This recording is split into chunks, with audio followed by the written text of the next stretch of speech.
Well, good evening, everybody. It's nice to have you with me again. We're recording this from our home in North Wales because of the lockdown, and I hope you're finding it comfortable listening online to the teaching, which is quite in depth in some places, but very biblically sound and very historically well researched. And it's a course that you have watched for now nearly 4 weeks, and we're coming on to our fifth week. But the fifth week is should be Holocaust, but because we didn't finish the detail of the fourth week, then we are making this part 2 of module 4. So I hope you enjoy the course tonight, and I hope you enjoy this part of it, because we're looking at lies and replacement theology and many of the aspects of the foundation of anti-Semitism, which led into the Holocaust ultimately. So I hope you enjoy it. I hope you're getting on with it okay.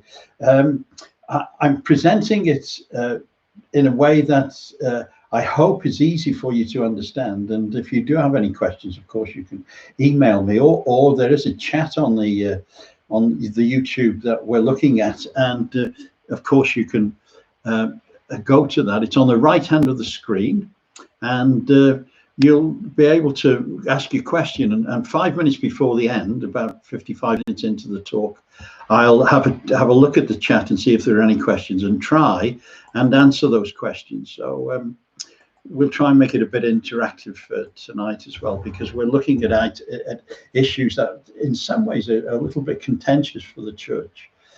So let's just recap on where we finished last time. We looked at anti-Semitism from an Arab point of view, from Islamic point of view, from journalism, from politics and other areas. But the last piece of information that I gave you was about a report made by Impact, which is an organization, an NGO, non-governmental organization that looked at Palestinian education in Gaza and in Judea and Samaria. And they prepared a booklet which was submitted to various governments of the world who were financing Palestinian Arab education.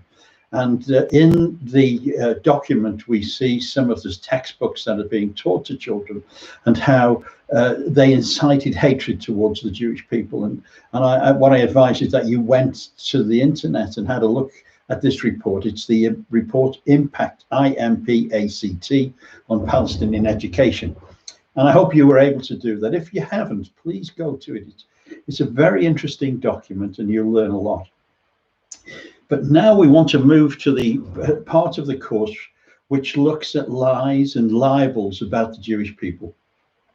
And lies and libels, as we know, create hatred. Usually a lie is created so that somebody would either be encouraged to hate or to defend something. So we look at these lies from the point of view of how things were told about the Jewish people throughout history, which were lies, but incited hatred. And if you were to do the Holocaust course with me, you'll see in the first session, we look at genocide and how genocide begins with a lie. It begins with things that are said that are not true about a people group, which cause that people group to be ostracized within a society. So what is the crux of lying and libels, which is the same thing, regarding the Jewish people? Well, they're created to cause people to believe something that is absolutely not true about the Jewish people. And for us in the United Kingdom, and it may not be the case in Indiana, where you are, Mel, or where Shirley is in Canada, or Ralph in Germany and Wilma in Holland. I don't know. But in the UK, we were the first people to record a lie about the Jewish people, which was used to persecute them throughout history. because the lie I'm going to talk to you about is the blood libel. And it originated in 1144 by a man called William of Norwich in the United Kingdom. And it told the story of the Jewish people taking Christian children and killing them and using their blood for Passover. And that is absolutely wrong. It's opposite to the truth. But it incited a lot of hatred. Now, let me read what it said. And I'm reading in the Old English because I'm making a quote from the original document, if you like. It says, "Now will we say something of what befell in King Stephen's time. In his time, the Jews of Norwich bought a Christian child before Easter and tortured him with all the tortures wherewith our Lord was tortured, and on Long Friday hanged him on a rood in hatred of our Lord, and afterwards buried him." Now, that's what was published in the Old English Chronicles of the time. And that libel spread right across Europe. Now, you can imagine what it did in the UK. If you imagine living next to a Jewish family and it's coming up to Passover or the Gentile Easter, then you were told, and most people believed this, that your own children could be taken to celebrate the Passover. How would you feel? You'd be fearful of the family next door, wouldn't you, or down the road? And what would you do if you were a majority, as was the case in those days in 1144, the majority of people being Gentile and having little to do with Jews? You would begin to persecute them because of fear. And actually, that's what happened. Now, the theme of it is that Jews would use children to imitate the passion, to imitate the crucifixion, and then use the heart and the blood for sacrificial purposes. And this lie was initiated in 1144, but it went on to be recorded at places like Gloucester in the UK in 1168, in Blois in France in 1171, and in Saragossa in Spain in 1182. So it spread. And as you know, lies, as conspiracy theories do today, they spread. And there was no evidence of it at all. In fact, it was proved to be false.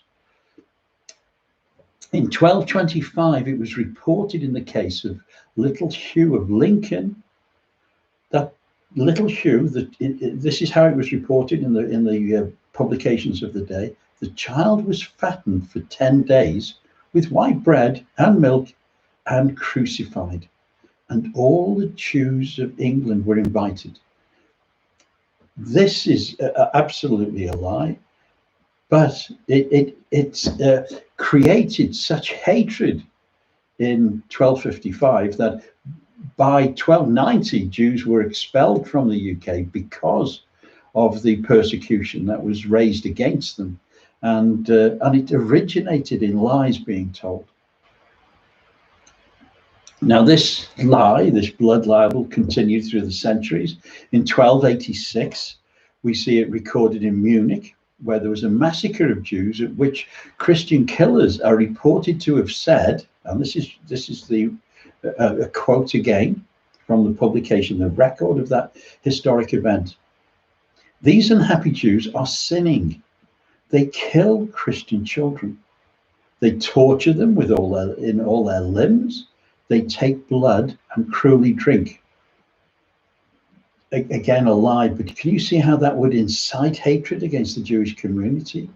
In 1490, the story of the Holy Child of LaGuardia was promulgated throughout Spain. It was in the press and the rest of Europe. And the story was that a young child was crucified by Jews who removed the heart of this little child for religious preparations. Well, of course, that absolutely is untrue. But again, it caused hatred. And if you look at the date there, 1490, it was the time of the Inquisition when Jews were persecuted again. It helped the communities who wanted to persecute Jews to do so with what they would say was legitimacy, because Jews were killing children, Christian children. Absolute lie. But now lies in the last century, again with regard to the blood libel, which was published in the Der Stürmer on May the 1st, 1934, under the heading Ritual Murder. Now, the Der Stürmer was a German publication which had, if you want to compare the publication, we did mention, I think earlier on the last session, it would compare with the Cosmopolitan magazine today. And the Der Stürmer was published on the 1st of May 1934 with the heading Ritual Murder, detailing the blood libel. And that was in 1934. And that was simply to incite hatred against the Jewish people. Now, Goebbels and others who led the Nazi Party during the 1930s, 1940s, knew this was a lie, but they actually said it was a lie within their own meetings. That's recorded. But they said that they could use it to cause hatred and incite persecution of the Jewish people. So it's been used in those ways. The most recent blood libel that I can find, I found it on the 13th of March 2002. It's quite a long time ago, and I'm sure there are republications of it even today, but I haven't looked. Maybe you want to look at that. But it was published on the 13th of March 2002 by the Saudi government newspaper in the UK. And it's the Al Riyadh columnist for the King Faisal University, Al Daman, that published an article that described Jews making pastry during a Jewish festival using blood taken from an adolescent who is Muslim or Christian. So now there's an addition now, Muslim or Christian. And the article details the way the blood is obtained for the pastries. The article said, during this holiday, the Jew must prepare very special pastries, the filling of which is not only costly and rare, this is the quote from the publication, it cannot be found at all on the local and international markets. Now, imagine this being published in London, 2002. Unfortunately, this filling cannot be left out or substituted with any alternative servings. The same purpose. For this holiday, the Jewish people must obtain human blood so that their clerics can prepare the holy pastries. In other words, the practice cannot be carried out as required if human blood is not spilled. Again, just a repetition of the old lie from 1144. Can you imagine amongst the Arab people reading that, how they would view it? Do they believe this conspiracy, this lie, or do they discard it? Well, it's in an official Saudi newspaper, so I would think a lot would believe it. So this incites hatred in the Middle East, of course, but also amongst the Arab communities here in the UK. So I just want to move away from this lie now, this lie, which I think it's very important that you know about. I think it's really important that you know about. To the history of the Jews in the UK. Well, they first came into the UK in 1066, and they arrived from Normandy, and they were first recorded in the Domesday Book. Now, in 1090, the first Jewish families settled in Oxford. That's a record of them settling in Oxford. And in 1141, as a result of hatred being incited, Jews' houses were burned by King Stephen, and this is just before the blood libel, which was in 1144. So there was persecution before that, and Jews' houses were burned. They were persecuted here in the UK. In 1173, a Jewish man by the name of Aaron of Lincoln became a wealthy moneylender because Jews were not able to work. They, by this time, 1173, they had been prevented from working in the UK, but they were allowed to lend money and to use usury interest. And the reason for that is that at that time, the church said that it was a sin to add interest onto loans, and because it was usury. But they felt or said that Jews didn't have a soul anyway. They lost it anyway, so we can give them that role to do. And actually, that was absolutely wrong. That was part of another area of persecution of the Jewish people. But as a result, they became quite wealthy moneylenders. And the gentry, English gentry, owed a lot of money to them. And in 1183, there's a record of Abbot Simon. After his death, his abbey was in debt to Aaron of Lincoln, and to a lot of money as well. And Aaron assisted in the building of 9 abbeys and cathedrals in Lincoln and Peterborough and other areas. Now, after Aaron's death, the king in 1187 had Aaron's money sent to France to assist in the war. And it was reported to have been lost at sea. That's what I read in the history book. Aaron's credits at the time of his death were equivalent to 3/4 of the royal revenue for 1 year, and that was £15,000. So Aaron has become quite wealthy, but when he died, the money was taken from him and lost at sea, apparently. In 1189, on the day of Richard I's coronation, Christians burned houses belonging to Jews and murdered 30 Jews in London.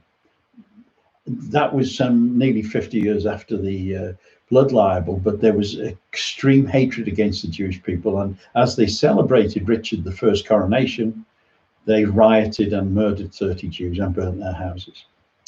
There were arrests, and 3 Christians who were the perpetrators were hanged, but not for the offences involving the Jews. One was hanged for robbing another Christian, and 2 because the fire they started burned down a Christian's house. So it was nothing at all to do with the burning and the murder of the Jews. It was regarding other offences against other Christians. So you can see the atmosphere that Jews were living in at that time. Now, some of you may have heard of this, but it's the York Massacre, which occurred in 1190. And the York Massacre started when people of York had become indebted to the Jews for large sums of money. One night, houses belonging to the Jews were set alight and the Jews escaped to York Castle. However, a crowd besieged the castle, and they were a violent crowd wanting to get at the Jews. The Jews inside, however, killed their own wives and children by cutting their throats to prevent death by fire by the crowd, and 150 Jewish men and women and children died that night. The men obviously committed suicide. An inquiry followed, and 50 burghers, that's what the original report says, burghers where police were fined. So after these 150 dying in York Castle because of the baying crowds wanting to get at them, then the police were just simply fined for not stopping that. In 1210, Jews' property was confiscated by King John. So anything that Jews had gained in the UK through their lives from 1066 was confiscated by the king. And in 1222, such was the type of persecution that was going on, Robert of Reading converted to Judaism and married a Jewess, but it resulted in him being burnt alive because he married a Jewess. And we can see now, and you'll start to understand it, and when we go into next week's Holocaust session, that a lot of what Hitler had planned to do with Jews the ideas of which he'd got from Christendom. And he actually quoted that many times. He said, well, Christians do this. And the German Christian church actually gave him the evidence of their intentions to stop marriages themselves between Christians and Jews in Germany. So there is a connection. And another connection I'm coming to now is that the Church Council in Oxford in 1222 ordered all Jews to wear a yellow star above the left breast on all their clothing. And this was followed by the same instructions in Rome and Budapest at about the same time. And Jews had to wear this yellow star. Again, did Hitler use it? Yes, he did. But he got it from the church, or the idea from the church. Now, in 1244, students attacked and looted Jewish homes. In 1253, restrictions were placed on Jews, and in particular, relationships with Christians were forbidden. Again, you saw that at the time of Nazi Germany. So, but Hitler had the idea from Christianity in the UK in 1253. Now, in 1255, Jews converting to Christianity were paid 1.5p a day, because there was a real effort to try and get Jews to convert and to come into the church.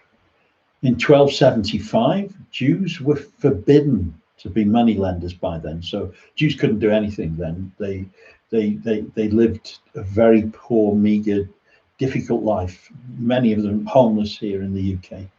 That was in 1275. Now, in 1290, Jews were expelled from the UK, and they were forced to go back to Europe without anything.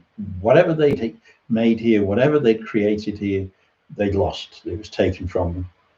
They were only allowed to take a little bit of cash and personal property, nothing, just enough to get them over to Europe. Their land and property was given to such people as the sheriffs of Essex, York, Northampton, Hereford, and Southampton. The official reason given for the expulsion were that Jews had secretly engaged in usury. Remember, they were banned, weren't they, from doing that, and that people had been persuaded to convert to Judaism. Now, in all, 3,000 Jews were expelled from British land. Now, Jews didn't return officially to the UK until 1655. I hope this is of interest to you, Shirley, in Canada, but you probably know a lot of the history anyway. And for those of you in Germany and Netherlands, I hope it's of interest to you. But I'm speaking as well to a UK audience, so I want to give as much information as I can about the history. So they returned to UK shores in 1553, and they came from Spain and Portugal as a result of the Inquisition, and they were known as Marranos, secret Jews, if you like, people who had said that they'd converted to Christianity for their own safety, they said that, but were actually Jews and didn't practice as the Christians did of the day, but practiced Judaism. And these were Jews, as I say, who said they were Christians, but weren't. And in 1655, Jews were officially accepted into the UK by them. So they began to be able to buy property and settle here in the UK. Now, Jewish life after 1655 also had many, many challenges, and I think you'd have to read a book on the history. There are many books on the history of Jewish people in the UK, but they began to establish homes and families and live in the UK, and started to flourish in areas of politics and law and education, and actually sowed in an awful lot and helped the UK develop They became businessmen and helped enormously. But obviously, there were many Jews who were artisans as well, the shoemakers, etc. And they played a vital role in our community here in the UK. Now, in 1897, the political movement Zionism was established, and as many of you know, it was established by Theodore Herz, and their aims were a Jewish homeland in Israel. An American Herz came to England to argue his case, and at the Zionist conference that followed, Britain offered Herz not to take Jews to Israel, but to take them to Uganda, and that was how the British viewed the call of Zionism to go back to the land of Israel as actually something that the British didn't want at that time, so they offered them Uganda. Now, in 1904, the UK became the arena for the Zionist movement, and the reason for that was because we had a strong Christian Zionist leadership, a government who really understood biblical promises to the Jewish people. But there was still difficulties with relationships between Christians and Jews in the UK, and in 1911, as a result of tensions between the two communities, Jews and Christians, in Tredegar in South Wales, there was a riot, and Jews' shops were looted and damaged. And many of the Jews, this was in 1911, many of the Jews of South Wales fled to places like Manchester and Liverpool. So it wasn't an easy road for the Jewish people here in the UK, but because of the government being a Zionist and understanding the biblical commands or prophecies that Jews would go back to live in Israel, then in 1917, when Britain took sovereignty of Israel from the Turks, things started to change a bit with regard to the Zionist vision that Theodore Herz had brought to the world, or to Europe in particular. And it was interesting, actually, when Britain fought the Turks in 1917, at the end of the First World War.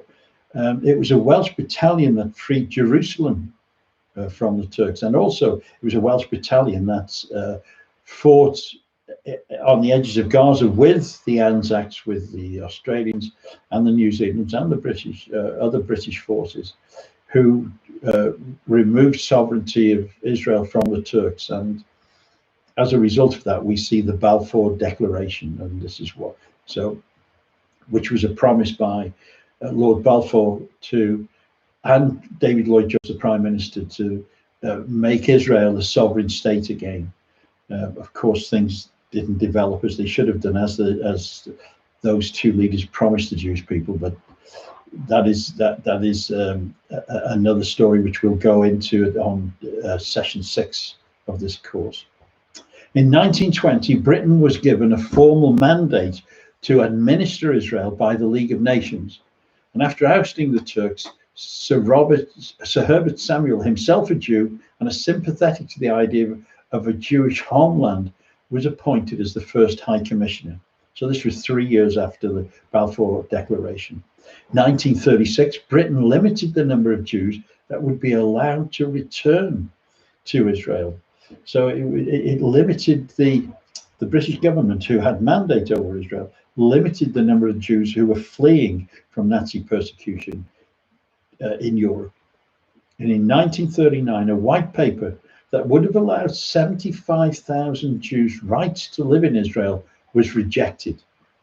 In 1947, after the war, after the Second World War, after the Holocaust, on the 29th of November 1947, the United Nations General Assembly passed a resolution calling for the establishment of a Jewish state in Israel after all that time.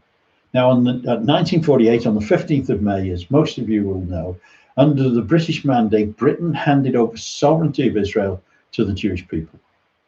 and that was the Day of Independence that is celebrated now every year in Israel.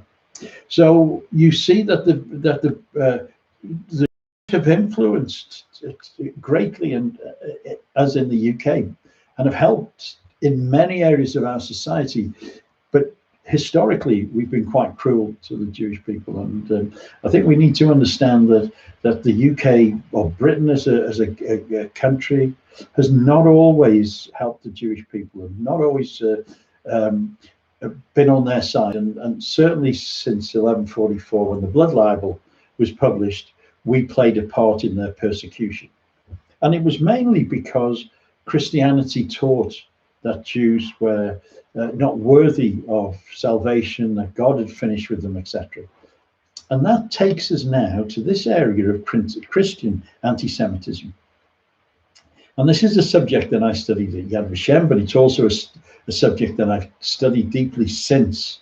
And I started teaching this about 15 or 20 years ago, to people's dismay, really, because at that time, this wasn't well known, but a lot of you will now know about Christian anti-Semitism and the background to it. So I'm going to go back now to 135 AD, when the Jewish congregations who had followed Yeshua, who had been crucified in Jerusalem by the Romans, they became increasingly Gentile.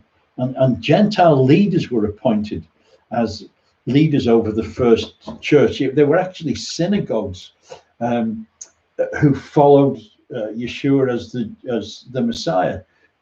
There was a sect within the synagogues, but it changed dramatically when Gentile leaders began to take over.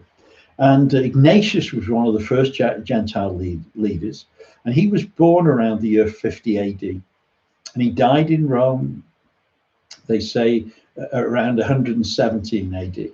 Ignatius wrote this, and he said, "For if we are still practicing Judaism, we admit that we have not received God's favor." And he goes on to write, "It is wrong to talk about Jesus Christ and live like Jews." Well, Yeshua, Jesus Christ, was a Jew. He lived Judaism. He walked in the way of the Torah. So, but Ignatius, as a Gentile leader, began to teach something quite opposite to that. And of course, it separated, it isolated Jews from the community, living within the Christian community. Now, Marcion, who was born in about 85 AD near the Black Sea, it's not long after Paul's time, and certainly John the Apostle was still alive then. He was the son of a bishop, and he denounced the Old Testament and took out the story of John the Baptist out of the Gospels, and also the genealogy in Matthew 1, because as you know, there's a genealogy there which shows Yeshua's genealogy right back to David, and actually Boaz and Ruth as well. So, because Marcion didn't want his followers to remotely believe that Yeshua was Jewish, he removed those parts of the Bible. Now, Barnabas was an early church writer. He wrote between 130 and 138 AD. He said, "As a people, the Jews are wretched men who were abandoned by God because of their ancient idolatry." Many Christians at that time were celebrating the festivals of the Jewish people, or God's festivals, the appointed times of God, and Barnabas was making every effort to try and bring those Gentiles who were keeping the appointed feasts of God, that's the Sabbath, from Passover through to the Feast of Tabernacles. He wanted to pull them out of that system of worship and bring them into a pagan system of worship. And he called the Gentiles to depart from Judaizing, which means that he tried to force Gentiles who were keeping Sabbath to stop keeping Sabbath because he said it was Judaizing. But obviously, it's God's Sabbath, and the Jews were called to teach us about the Sabbath and the feasts. So now there was much pressure on the Jewish communities and the Gentile communities who kept the appointed feasts of God, which Yeshua and Paul and the disciples have obviously kept. And there was a lot of pressure and persecution on them. And it wasn't until Constantine, the emperor, came into power that things were put into more of a regulatory, a legislative format for the direction in which this new church was to go. And on the 1st of March 321 AD, Constantine actually changed, and we're going to look at that in a moment, changed the day of worship, or the day of rest, I'm sorry, in the empire from Sabbath for Jews and for Gentiles to Sunday for the day to worship Sol Invictus for all the empire. So whether you were Jew or whether you were Gentile Christian, you were forced to keep Sunday as a day of rest, and you were forced to work on a Sabbath. Now, by 325 AD, Constantine wanted to unify the empire. He had a problem with disunity amongst the religious part of the empire, in the sense that he was a military leader and a political leader, and he could unify the empire in those ways, politically and militarily. But theologically and in religious practice, there were three main religions. That's Mithraism, Isis worship, and this new Christianity, which was actually Judaism fulfilled by Yeshua. So he wanted to unify them all, and he wanted to force the Gentile Christians then to move from the celebration of keeping the Sabbath and the celebration of Passover to Sunday, which he decreed in 321, and for Passover to change it to Easter, which was the celebration of Ostra. And he also wanted to do that with the celebration of Mithras on the 25th of December, because the celebration of Mithras was then, and we're going to go into that in more detail.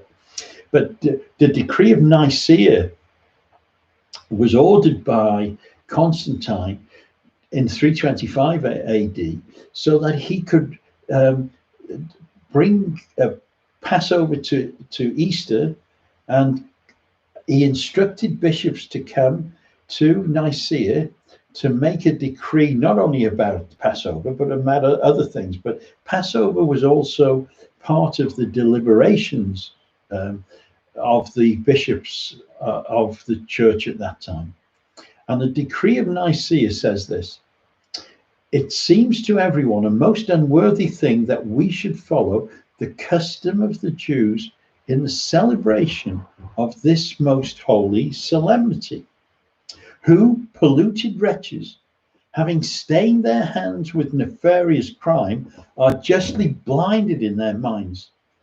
It is fit, therefore, that, rejecting the practice of this people," that means Passover, the practice of this people, "we should perpetuate to all future ages the celebration of this rite in a more legitimate order. We desire to have nothing in common with this so hated people." They're talking about the Jewish people. "For the Redeemer has marked out another path for us."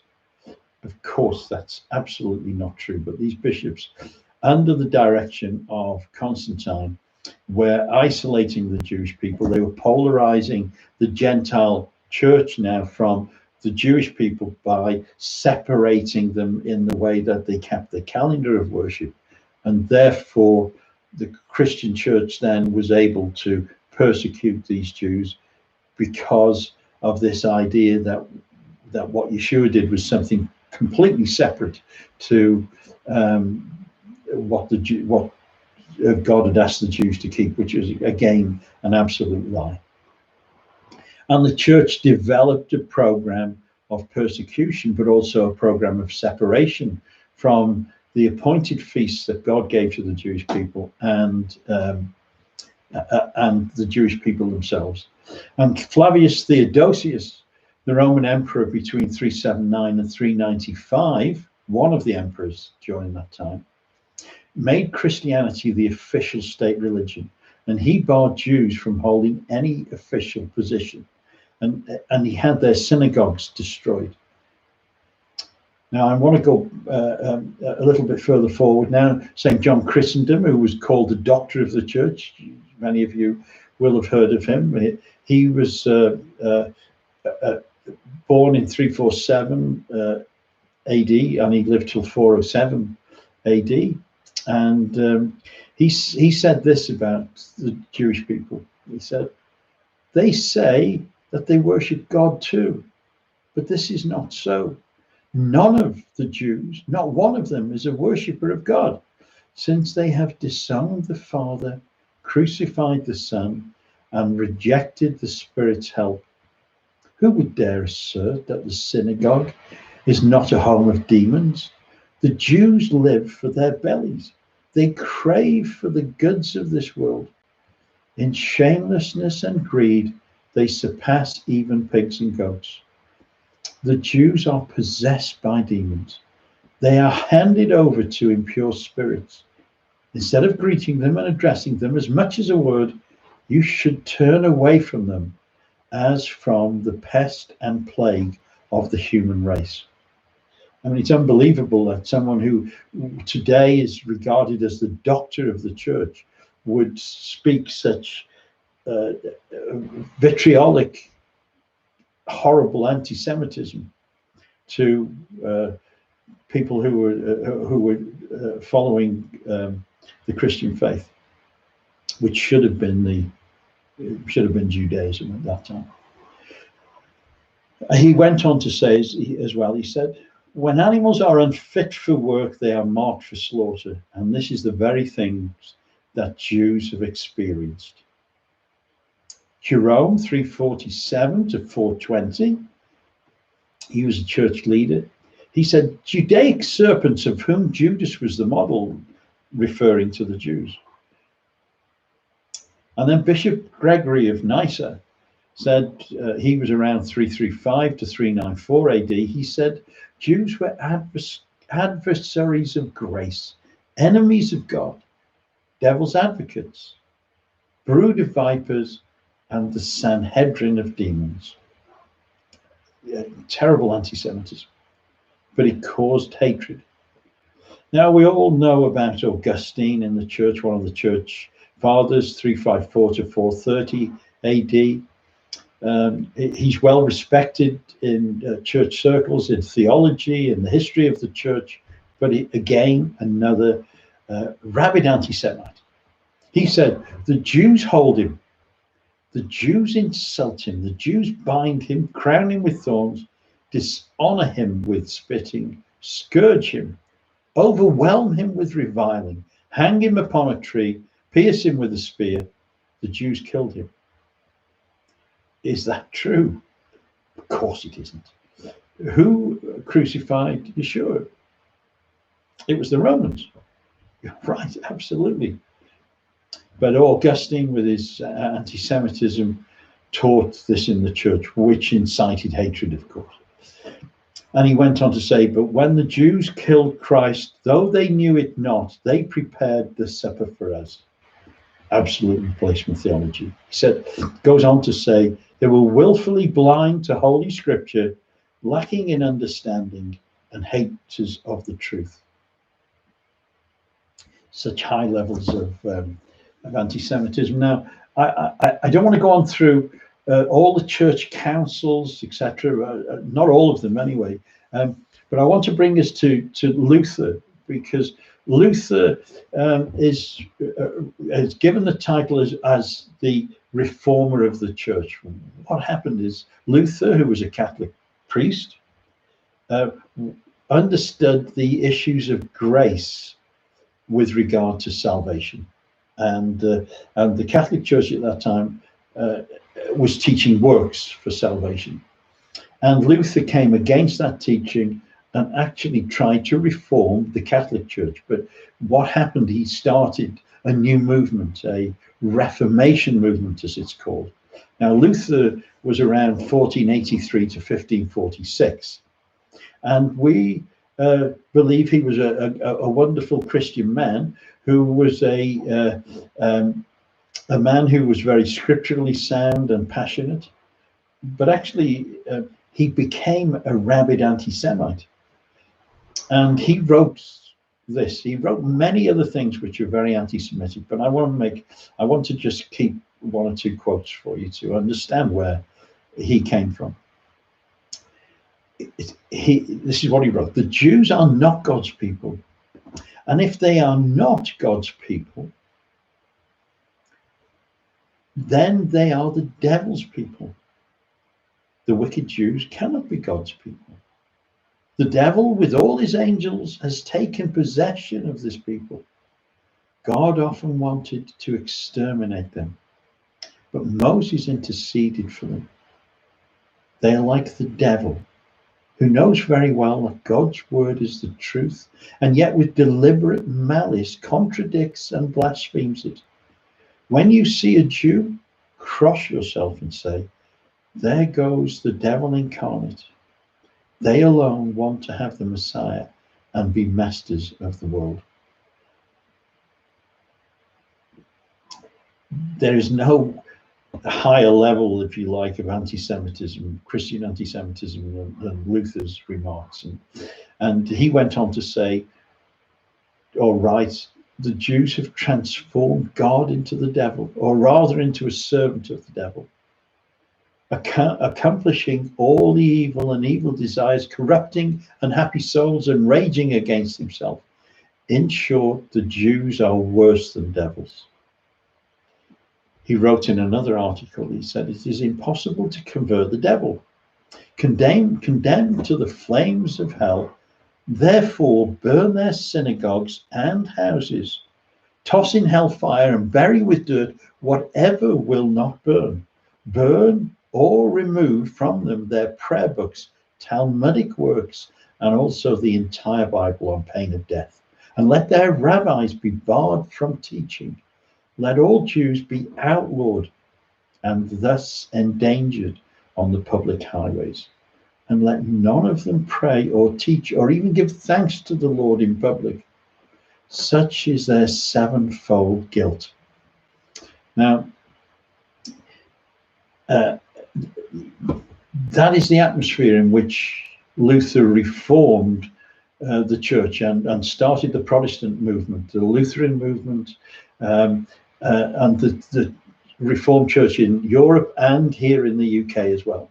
And Hitler actually revived Luther's writings, and the German Christian movement, which we talk about on the Holocaust sessions on a Wednesday night, actually relived, if you like, Luther's anti-Semitism and compounded it and disseminated it even in the few years before the Second World War and during the Second World War. While the Holocaust was being carried out, the German church referred to Luther's anti-Semitism as pure Christianity. So Luther had an influence on the Holocaust, as did all the other church leaders. But I'll just go now to some of the church councils before we finish on this part. I don't think we're going to get to finish this module. Usually we have to rush it anyway when we have a group, but I don't want to rush it on these presentations, because I know that it's difficult sometimes for you to take notes. Although you've got the manual, haven't you? I think, and I'm hoping you have. But if you haven't, you can still obtain the manual from us. So a lot of this information is in the manual. But I want to refer to the Council of Laodicea, a church council in 363 AD, which decreed this: Christians must not Judaize. That means become like Jews. Why not? Yeshua was a Jew, so was the apostles, and so was Paul. But anyway, this is what the Council of Laodicea said, and it says, they must not become like Jews by resting on the Sabbath, but must work on that day rather than honoring the Lord's Day. An institution, and I put a note here, an institution the bishops had made to align themselves with the state, because no believing citizens worked on a Saturday and worshipped the sun on a Sunday. That is what was decreed. Now, you remember Constantine's decree in 321 AD? He changed it changed the day of rest to Sunday in honor of Sol Invictus, who was the sun god. He was a sun worshipper. And Laodicea, the Council of Laodicea, just follows that through. But now it's now saying that the bishops actually inaugurated this. Of course, it was the pagan emperor. And then this decree says this: but if any shall be found to be Judaizers, let them be an anathema from Christ. So if you were caught teaching that we should be resting on a Sabbath, then you would be considered an anathema for Christ, and you would be executed. And that was true from that time, well, from 321 onwards, that Gentiles who were Christians, who kept Sabbath and the feasts that Yeshua told us to keep, and Paul told us to keep, then they were executed. And that happened right throughout Europe. And I'm going to give you some more detail on that a bit later on. Well, in the next session, as it will be now. There were other synods and councils. There was Synod of Elvira, 306 AD, which prohibited intermarriage and sexual intercourse between Christians and Jews and prohibited them from eating together. Hitler copied that. Councils of Orleans, 533 to 541, prohibited marriages between Christians and Jews and forbade the conversion to Judaism by Christians.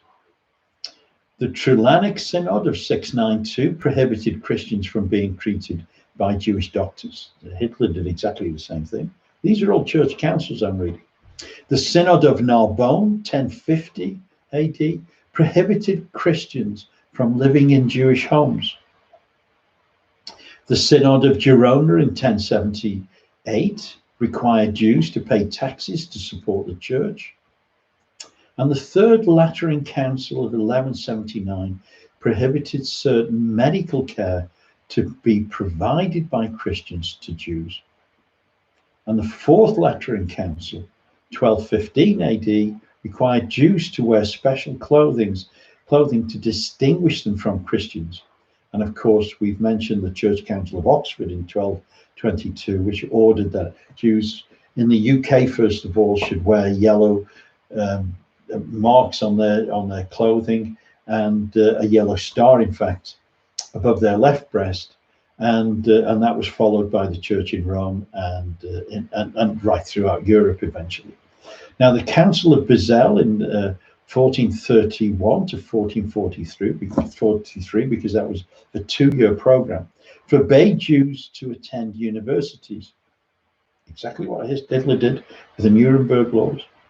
From acting as agents in the conclusion of contracts between Christians, and required that they attend church sermons. Now, I want to move on to another subject, but because of the time, and I want to give you opportunity to ask questions, I'll just finish here. And if you don't mind, we'll do a part 3 of module 4, because I don't want to rush it. There's no point in rushing it, I don't think. And the next part of the presentation really is quite interesting in terms of how the church changed to a practice which was a practice or a calendar of worship which was more aligned to paganism, which actually polarized the Jewish communities from the Gentile Christian communities and helped continue the persecution by Christians on Jews. So I'll just close the presentation down and see if you've got any questions before we finish. Well, I'm not seeing any questions there, but you're very welcome to send me questions by email, or you can do it through the website, or you can do it through Rebecca Rutter, who's our administrator and manager, church manager, and many of you have contacted Becky when you registered for the course.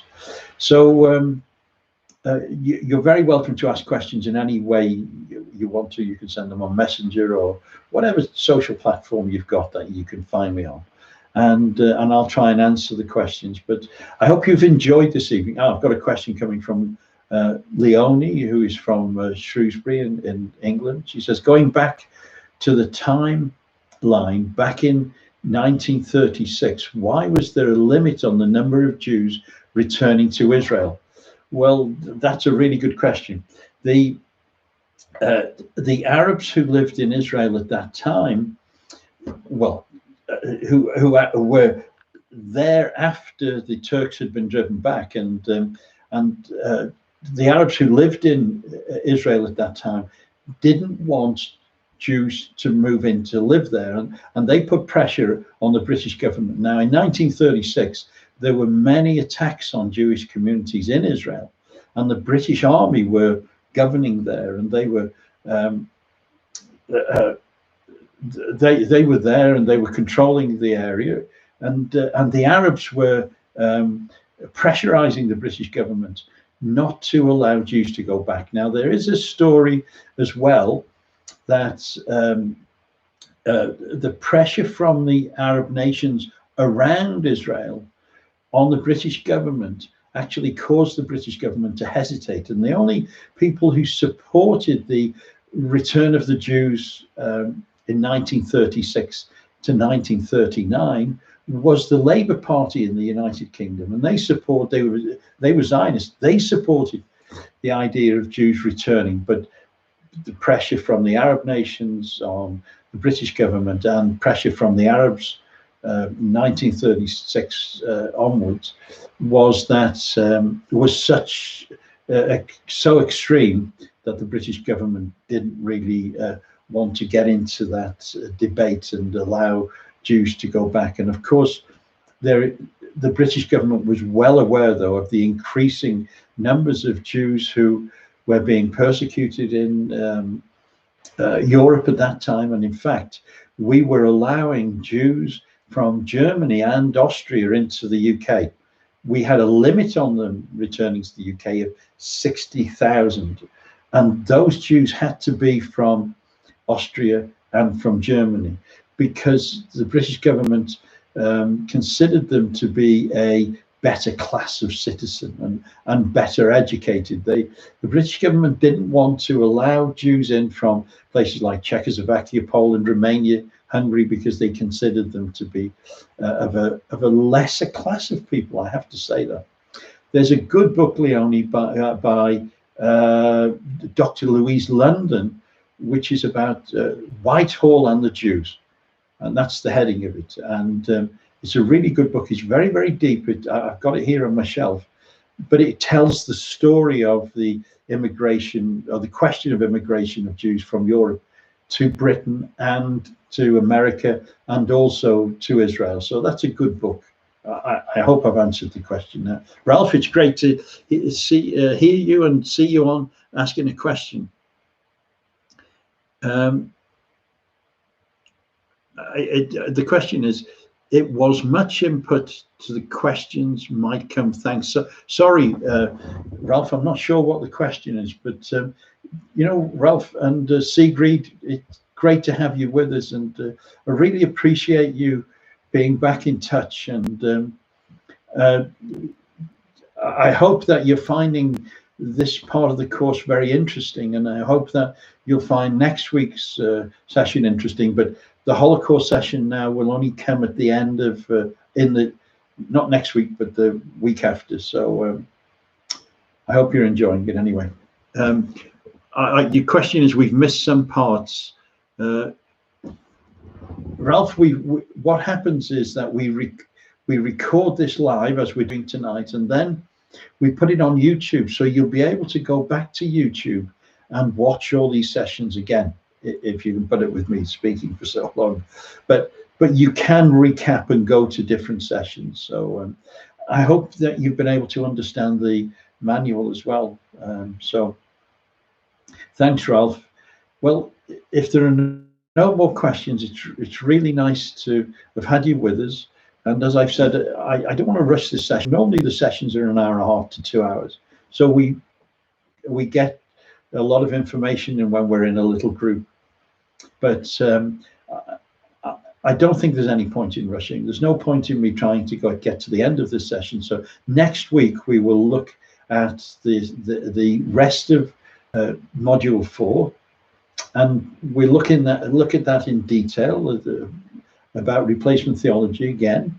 And if we finish that, we'll start with Holocaust next week. But for now, I want to say good night and Lila Toff, and thank you for listening. And it's great to have you with us. So God bless you all. Good night.